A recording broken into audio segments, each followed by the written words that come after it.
ನಾನು ನಿಮ್ಮ ನೆಚ್ಚಿನ ಗೆಳೆಯ ಒಲವಿನ ಸ್ನೇಹಿತ ಭಾರ್ಗವ ವೈಕೆ.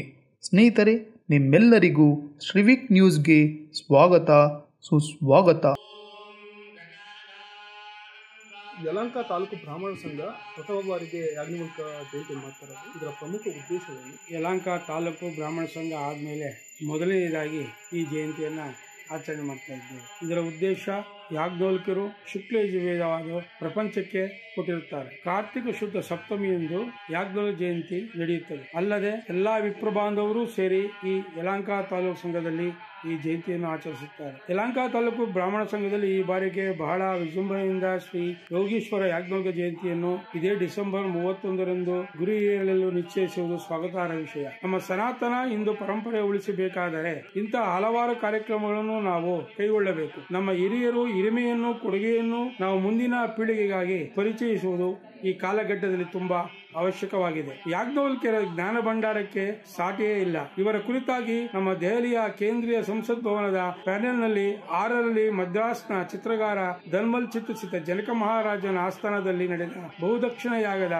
ಚಿತ್ರವನ್ನು ನಾವು ಕಾಣಬಹುದು. ಇದು ವಿಶ್ವದ ಮೊಟ್ಟ ಮೊದಲ ಸಂಸತ್ ಸಭೆ ಎಂದು ಗುರುತಿಸಲ್ಪಟ್ಟು ಯಾಜ್ಞವಲ್ಕ್ಯರನ್ನು ಸನಾತನ ನ್ಯಾಯಶಾಸ್ತ್ರ ಎಂದು ಗೌರವಿಸಲಾಗಿದೆ. ಮುಂದುವರಿದು ಯಾಜ್ಞವಲ್ಕ ಗಾರ್ಗಿ ಸಂವಾದವನ್ನು ಮೋದಿಯವರು ನೂತನವಾಗಿ ನಿರ್ಮಿಸಿರುವ ಸಂಸತ್ ಭವನದಲ್ಲಿ ನಾವು ಕಾಣಬಹುದು. ಇದು ಸ್ತ್ರೀಯರಿಗೆ ವೇದಾಧ್ಯಯನದಲ್ಲಿ ಅಂತೂ ಅವಕಾಶವಿತ್ತು ಎಂಬುದಕ್ಕೆ ಸಾಕ್ಷಿ. ಯಾಜ್ಞವಲ್ಕ್ಯರ ಆದಿತ್ಯ ಸಂಪ್ರದಾಯ ರಚಿತ ಶುಕ್ಲ ಯಜುರ್ವೇದದ ಮಂತ್ರಗಳು 19 ಉಪನಿಷತ್ತುಗಳು, ಯಾಜ್ಞವಲ್ಕ್ಯ ಸ್ಮೃತಿ ಇನ್ನೂ ಹಲವಾರು ಕೃತಿಗಳು ಅವರ ಸನಾತನಕ್ಕೆ ನೀಡಿದ ಅಮೋಘ ಕೊಡುಗೆ. ಇದರ ಜ್ಞಾನದ ವಿಸ್ತಾರ ಆಗಸದ ಎತ್ತರಕ್ಕೆ ಇದೆ ಎಂದರೆ ತಪ್ಪಾಗಲಾರದು. ಸ್ವಾಮಿ ವಿವೇಕಾನಂದರು ಯಾಜ್ಞವಲ್ಕ್ಯ ಮಹರ್ಷಿಗಳನ್ನು ಕುರಿತು ಈಗ ಎನ್ನುತ್ತಾರೆ, the wisdom of science still I have to digest is Maharshi Yajnavalkya. Mahatma Gandhi ಹೇಳುತ್ತಾರೆ, ಎಲ್ಲ ವೇದಗಳು ಎಲ್ಲ ಉಪನಿಷತ್ಗಳು ಪುಣ್ಯ ಪುರಾಣಗಳು ಮುಳುಗಿ ಹೋದರೂ ಪರವಾಗಿಲ್ಲ, ಈಶಾವಾಸ್ಯದ ಮೊದಲ ಸಾಲು ಸಾಕು, ನಾವು ಸನಾತನವನ್ನು ಪುನರ್ ನಿರ್ಮಾಣ ಮಾಡಬಹುದು. ಅಂತಹ ಮಹಾನ್ ಋಷಿಗಳ ವಿಚಾರ ತಿಳಿಯುವಂತೆ ಈ ಕಾರ್ಯಕ್ರಮಗಳನ್ನು ಆಯೋಜಿಸುವುದು ನಮ್ಮಂತಹ ಸಂಘದ ಕರ್ತವ್ಯಗಳು. ಇನ್ನು ಹೆಚ್ಚಿನ ಪ್ರಮಾಣದಲ್ಲಿ ನಾವು ಇಂತಹ ಕಾರ್ಯಕ್ರಮವನ್ನು ಆಯೋಜಿಸೋಣ, ಸನಾತನವನ್ನು ಉಳಿಸೋಣ. ಜೈ ಹಿಂದ್, ಜೈ ಭಾರತ್. ಯಲಹಂಕ ಬ್ರಾಹ್ಮಣ ತಾಲೂಕು ಸಂಘದಿಂದ ಮತ್ತು ಶ್ರೀ ಗಾಯತ್ರಿ ಮಂದಿರದಿಂದ ಮಕ್ಕಳಿಗೆ ಸನಾತನ ಧರ್ಮ ಬೆಳೆಸಲು ಏನೇನು ಕಾರ್ಯಕ್ರಮಗಳನ್ನು ಕೈಗೊಳ್ತಾ ಇದ್ದಾರೆ? ಈಗಾಗಲೇ ಯಲಹಂಕ ತಾಲೂಕು ಬ್ರಾಹ್ಮಣ ಸಂಘವು 1950ನೇ ಇಸ್ವಿಯಲ್ಲಿ ಅಸ್ತಿತ್ವಕ್ಕೆ ಬಂದಿದ್ದು ಅನೇಕ ಕಾರ್ಯಕ್ರಮಗಳು ಹಮ್ಮಿಕೊಂಡು ಬರ್ತಾ ಇದ್ದಾರೆ. ಇಡೀ ತಾಲೂಕಿನಾದ್ಯಂತ, ನಮ್ಮ ಈ ಉತ್ತರ ಭಾಗದಾದ್ಯಂತ ಈ ಒಂದು ಧಾರ್ಮಿಕ ಕಾರ್ಯಕ್ರಮಗಳು ಎಲ್ಲರಿಗೂ ಗೊತ್ತಾಗಬೇಕು.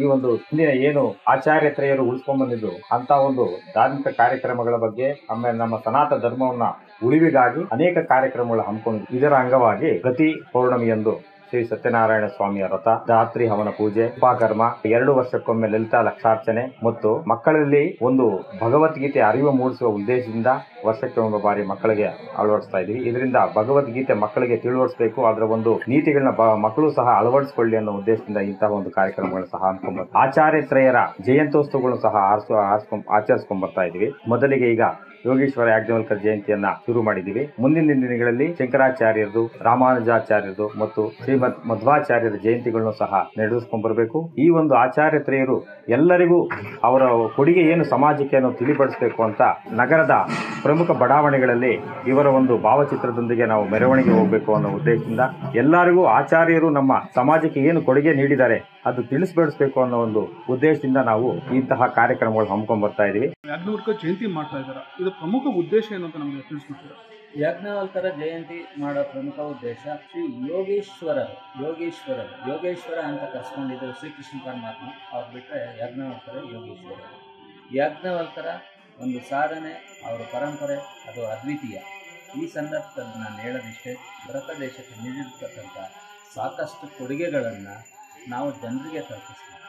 ಮತ್ತು ನಮ್ಮ ಸಂವಿಧಾನದಲ್ಲಿ ಕೆಲವೊಂದು ಯಾಜ್ಞವಲ್ಕ್ಯರ ನಿಯಮಗಳನ್ನು ಅಳವಡಿಸ್ಕೊಂಡಿದ್ದೀವಿ, ಅದು ಭಾಳ ಮುಖ್ಯ. ಈ ಸಂದರ್ಭದಲ್ಲಿ ನಾನು ಹೇಳೋದಿಷ್ಟೇ, ಪ್ರತಿಯೊಬ್ಬರು ಯಾಜ್ಞವಲ್ಕ್ಯರ ಒಂದು ಸಂಘವನ್ನು ಮಾಡಿ, ಪ್ರತಿಯೊಬ್ಬರು ಯಾಜ್ಞವಲ್ಕ್ಯರ ಜಯಂತಿಯನ್ನು ಮಾಡಿ, ಸರ್ವೇ ಜನ ಸುಖಿನೋ ಭವಂತು, ಎಲ್ಲ ಜನರು ಯಾಜ್ಞವಲ್ಕ್ಯರ ಬಗ್ಗೆ, ಯಜುರ್ವೇದದ ಬಗ್ಗೆ ಅರಿವು ಮೂಡಿಸಬೇಕು ಅಂತ ನಾನು ಹೇಳ್ಕೊಳ್ತಾ ನನ್ನ ಮಾತುಗಳನ್ನು ಮುಗಿಸ್ತೇನೆ.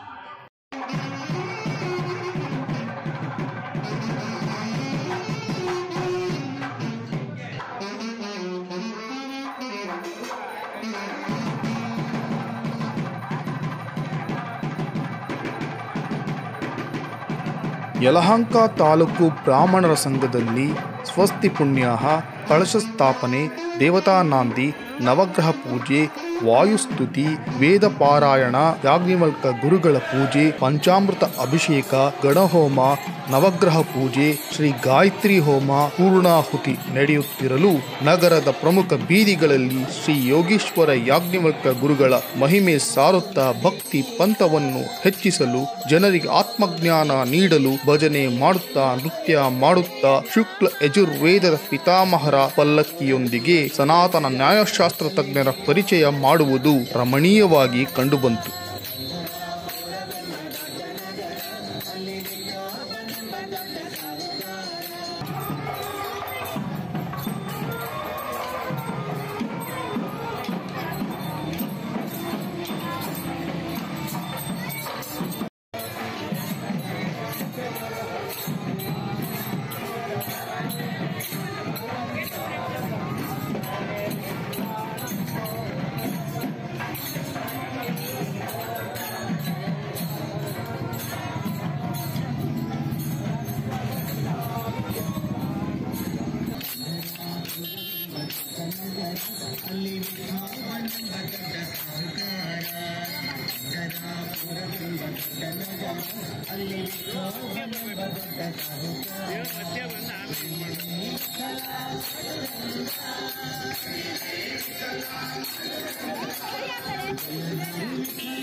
ವಿಠೋಬನಿಗೆ ಪ್ರಿಯ ತುಳಸಿಹಾರ, ವಿಠೋಬನಿಗೆ ಪ್ರಿಯ ತುಳಸಿಹಾರ, ಅಲ್ಲಿ ಭಕ್ತ ಜನರ ವ್ಯಾಪಾರ.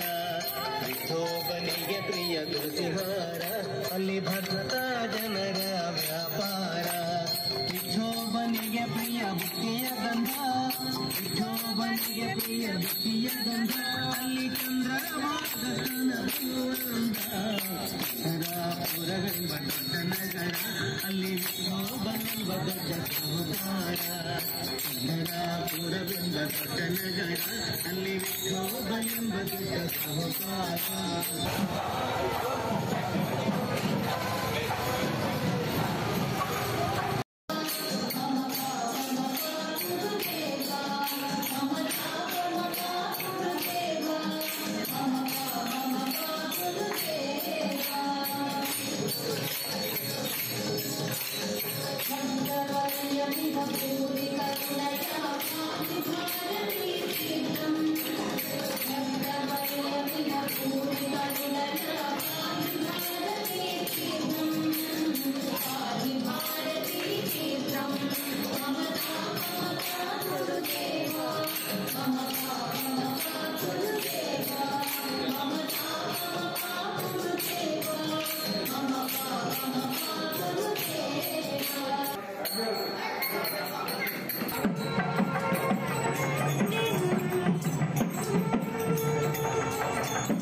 ಸಂಘದ ಕಾರ್ಯಕಾರಿ ಸಮಿತಿಯವರೆಲ್ಲ ವೇದಿಕೆಗೆ ಬರಬೇಕು. ಪೂರ್ಣಾಹುತಿ ಆಗ್ತಾ ಇದ್ದಾರೆ.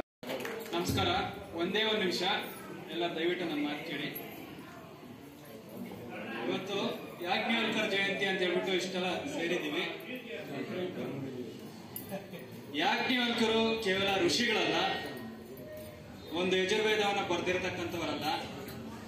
ಅವರ ಮಹಿಮೆ ನಮಗೆ ಸರಿಯಾಗಿ ಗೊತ್ತಿಲ್ಲ. ಹಾಗಾಗಿ ಗುರುಗಳು ಜಯಂತಿ ಬರ್ತೀವಿ, ಸೇರ್ತೀವಿ, ಹೋಗ್ತೀವಿ, ಅದು ಅಲ್ಲ. ಯಾಜ್ಞವಲ್ಕರ್ನ ಸನಾತನ ಧರ್ಮದಲ್ಲಿ ಅತ್ಯಂತ ಶ್ರೇಷ್ಠವಾದ ನ್ಯಾಯಶಾಸ್ತ್ರ ತಜ್ಞರು ಅಂತ ಕರೆದಿದ್ರು. ಹೀಗಾಗಿ ಯಾವುದೇ ರೀತಿಯ ಕಾನೂನು ವ್ಯಾಜ್ಯ ವ್ಯವಹಾರಗಳಲ್ಲಿ ಯಾಜ್ಞವಲ್ಕ್ಯರು ಕೊಟ್ಟಿರ್ತಕ್ಕಂಥ ಉಲ್ಲೇಖನ ಬಿಟ್ಟು ನೀವು ಯಾವುದೇ ರೀತಿಯಾದ ನ್ಯಾಯ ತೀರ್ಮಾನ ಮಾಡ್ಲಿಕ್ಕೆ ಸಾಧ್ಯನೇ ಇಲ್ಲ. ಹಾಗಾಗಿ ಇವತ್ತು ಪಾರ್ಲಿಮೆಂಟ್ ಒಳಗಡೆ ಹೋಗ್ಬೇಕು ಅಂದ್ರೆ ಯಾಜ್ಞವಲ್ಕರ್ ಫೋಟೋಗೆ ನಮಸ್ಕಾರ ಮಾಡ್ಕೊಂಡು ಹೋಗೋದು ಒಂದು ಪದ್ಧತಿ. ಪ್ಯಾನಲ್ ನಂಬರ್ 6 ಅಲ್ಲಿ ಯಾಜ್ಞವಲ್ಕರ್ ಫೋಟೋ ಇಟ್ಟಿದ್ದಾರೆ. ಯಾಜ್ಞವಲ್ಕರ ತೀರ್ಮಾನ ಇಲ್ದಿರಾ, ಯಾಜ್ಞವಲ್ಕರ ಒಂದು ಸ್ಮೃತಿಯ ಒಂದು ಕೋಟ್ ಇಲ್ದಿರಾ ನೀವು ಯಾವುದೇ ರೀತಿಯಾದ ತೀರ್ಮಾನ ತಗೊಳ್ಳಿಕ್ ಬರಲ್ಲ. ಅಷ್ಟು ಮಹಾನ್ ಋಷಿ. ಅಂತ ಋಷಿಗಳ ಬಗ್ಗೆ ನಾವುಗಳೇ ಸ್ವತಃ ಬ್ರಾಹ್ಮಣರು ತಿಳ್ಕೊಂಡಿಲ್ಲ ಅಂದ್ರೆ ಅದು ಹೇಗೆ ಹೇಳ್ಬೇಕು ನಂಗೆ ಗೊತ್ತಾಗ್ತಿಲ್ಲ. ಅಂಬೇಡ್ಕರ್ ಸಂವಿಧಾನ ಬರೆದ್ರು ಅಂತಾರೆ, ಅವ್ರಿಗೆ ಉಪನಿಷತ್ ಯಾರು ಹೇಳ್ಕೊಟ್ಟಿದ್ರು ಅಲ್ವಾ? ವೇದಗಳನ್ನ ಯಾರು ಹೇಳ್ಕೊಟ್ಟಿದ್ರು? ಅದೆಲ್ಲ ಯಾಜ್ಞವಲ್ಕರ ಸ್ಮೃತಿಯಿಂದ ತಗೊಂಡಿರ್ತಕ್ಕಂಥ ವಿಚಾರ. ನಾವು ಹೆಮ್ಮೆ ಪಡ್ಬೇಕಾಗಿರ್ತಕ್ಕಂಥ ವಿಚಾರ, ಗರ್ವ ಪಡ್ಬೇಕಾಗಿರ್ತಕ್ಕಂಥ ವಿಚಾರ. ಈ ಒಂದು ವಿಚಾರದಲ್ಲಿ ನಾವು ಸುಮ್ಮನೆ ಬಂದ್ವಿ, ಗುರುಗಳು ಜಯಂತಿ ಮಾಡಿದ್ವಿ, ಊಟ ಮಾಡಿದ್ವಿ, ಹೋದ್ವಿ, ಅದಲ್ಲ. ಮುಂದಿನ ಪೀಳಿಗೆಗೆ, ನಮ್ಮ ಮಕ್ಕಳಿಗೆ ಯಾಜ್ಞವಲ್ಕರ ಪರಿಚಯ ಮಾಡಿಸ್ಕೊಡ್ಬೇಕು. ಯಾಜ್ಞವಲ್ಕರ್ ಇಂಥವ್ರು, ಯಾಜ್ಞವಲ್ಕರ ಇಂಥ ಕೊಡುಗೆ ಸನಾತನದಲ್ಲಿ ಕೊಟ್ಟಿದ್ದಾರೆ. ಇವತ್ತು ನಾವು ಭಗವದ್ಗೀತೆಯಲ್ಲಿ ನೋಡ್ತಾ ಇರ್ತಕ್ಕಂಥ ಪ್ರತಿಯೊಂದು ವಿಷಯನೂ ಯಾಜ್ಞವಲ್ಕರ ಈಶಾವಾಸ್ಯೆಯಿಂದ ಬಂದಿರತಕ್ಕಂಥದ್ದು. ಈ ರೀತಿಯಾಗಿ ನಾವು ಮುಂದಿನ ಪೀಳಿಗೆ ಮಕ್ಕಳಿಗೆ ಹೇಳಿಲ್ಲ ಅಂದ್ರೆ ನಮ್ಮೇಲೆ ನಮ್ಗೆ ಗೌರವ ಬರಲ್ಲ. ದಯವಿಟ್ಟು ತಂದೆ ತಾಯಿಗಳು ಇದೊಂದು ಇನಿಷಿಯೇಷನ್ ತಗೊಂಡು ಮಕ್ಕಳಿಗೆ ಹೇಳ್ಕೊಡಿ. ಈ ಒಂದು ಮಾತು ನಾನು ಹೇಳ್ಬೇಕಾಯ್ತು. ಸದ್ಗುರು ಯಾಜ್ಞವಲ್ಕರ್.